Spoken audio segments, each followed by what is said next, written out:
So, paano ba mag-multiply ng dalawang numbers between 90 and 100 in 10 seconds na walang gagamiting calcu or cellphone? Example number 1.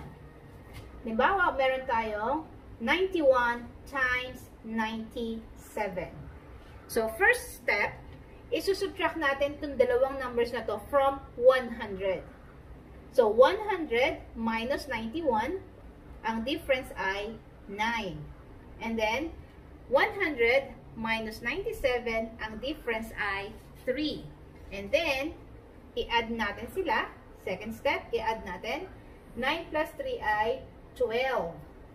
And then, isubtract ulit natin itong 12 sa 100. So, ang sagot ay 88. So, itong 88 na to, ito yung first two digits. There, 88.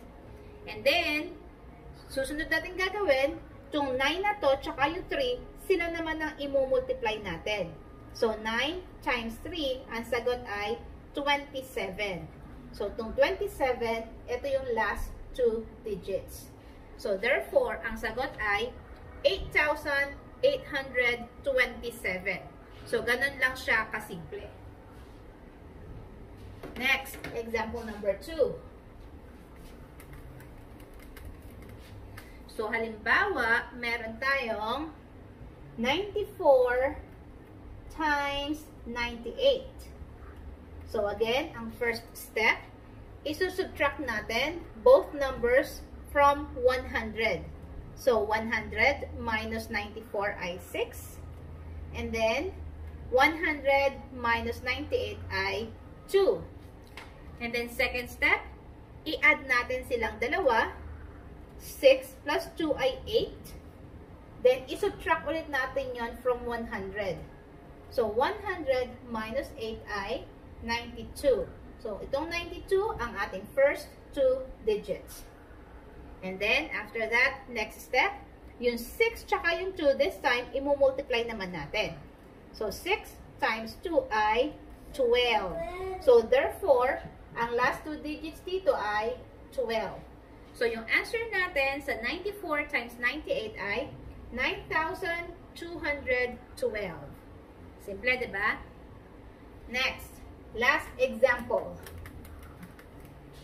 So, halimbawa, meron tayong 96 times 95. So, first step ulit, isusubtract natin both numbers from 100. So, 100 minus 96, ang sagot ay 4. And then, 100 minus 95 ay 5. Then, next step, i-add natin sila. And then, isubtract ulit natin from 100. So, 4 plus 5 ay 9. So, 100 minus 9 ay 91. So, therefore, meron tayong 91 dito. The next step, imumultiply naman natin yung two numbers na to. So, 4 times 5 ay 20. So, therefore, ang sagot sa 96 times 95 ay 9,120. So, ganun lang siya kasimple. So, kayo nga, itry nyo nga daw to in 10 seconds. So, ang given ay 92 times 99.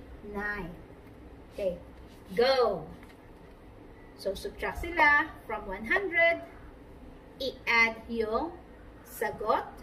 Tapos, isubtract ulit yung sagot from 100 para makuha yung first two numbers. And then, yung dalawang difference uli na yon, i-multiply nyo naman para makuha yung last two numbers. So, in 10, 9, 8, 7, 6, 5, 4, 3, 2, 1. So, anong sagot? Okay, tama kayo. Ang sagot ay 9,108. Paano nangyari yon? 100 minus 92 ay 8. 100 minus 99 ay 1. So, 8 plus 1 ay 9. I-subtract siya from 100. Ang sagot ay 91. So, ayun si 91. And then, i-multiply yung dalawang numbers. 8 times 1 ay 8. Since iisang digit siya, lagyan natin ng 0 sa unahan. So, ang sagot ay 9,108. Okay? Tama ba kayo? Isa pa nga. This time, ang given naman ay 93 times 97. Again, subtract sila from 100. Yung sagot, i-add, tapos i-subtract ulit sa 100. Yun ang first 2 digits. Yung last 2 digits, yung sagot kanina, i-multiply, yun yung last 2 digits. So, in 10, 9, 8, 7, 6, 5, 4, 3, 2, 1. Okay, anong sagot? 9,021. Bakit? So, 100 minus 93 ay 7. 100 minus 97 ay 3. Add them together. 7 plus 3 ay 10. I-subtract siya from 100. Ang sagot ay 90. And then, multiply itong dalawang numbers na to. 7 times 3 ay 21. Therefore, ang sagot ay 9,021.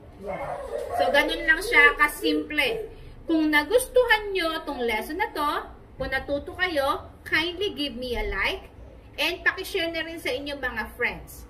So, doon sa mga hindi pa subscribed members ng aking community, pakihit yung subscribe button sa ilalim for more math videos. So, see you on my next video. Paalam!